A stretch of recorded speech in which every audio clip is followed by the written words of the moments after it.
la bataille pour la liberté. C'est une bataille pour la liberté de conscience également. Et elle est fondamentale. C'est l'un des défis de civilisation, l'un des défis moraux que nous aurons à relever. La liberté de conscience, c'est le moyen de vivre avec les autres, parmi les Français.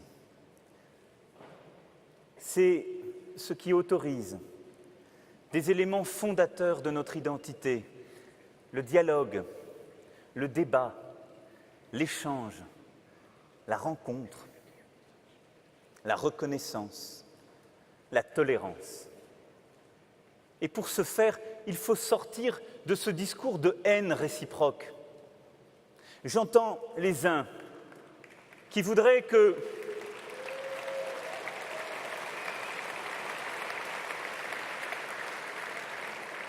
défendre la liberté de conscience, ce soit stigmatiser certaines et certains à cause de leur religion. En aucun cas.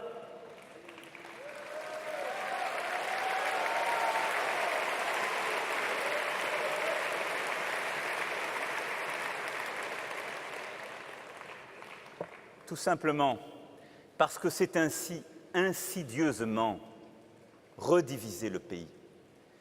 Mais de la même façon, notre pays et cette liberté de conscience, c'est le respect de notre civilité. C'est pourquoi je n'accepte pas non plus qu'un homme, au titre de sa religion, puisse refuser de serrer la main d'une femme.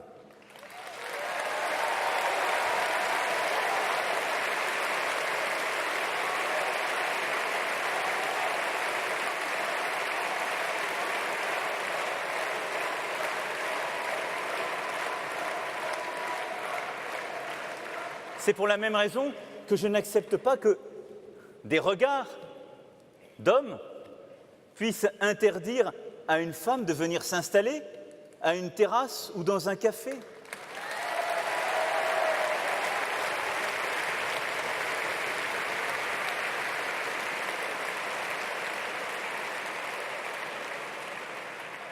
Parce que chaque fois qu'on laisse faire, on abandonne un bout de notre liberté.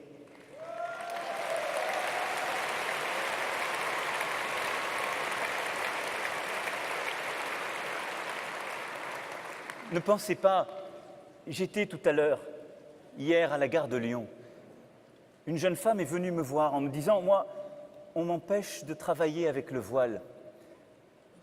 Ce ne sont pas les règles de la République. » Et accepter qu'elle perde un peu de cette liberté, c'est accepter que nous perdions de la nôtre.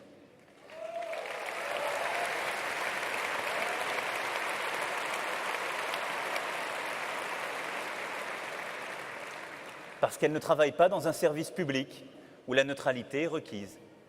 Mais de la même façon, lorsqu'on détourne le regard, lorsqu'on ne veut pas voir ces interdits qui s'installent dans certains de nos quartiers, nous perdons tous et toutes un peu de notre liberté.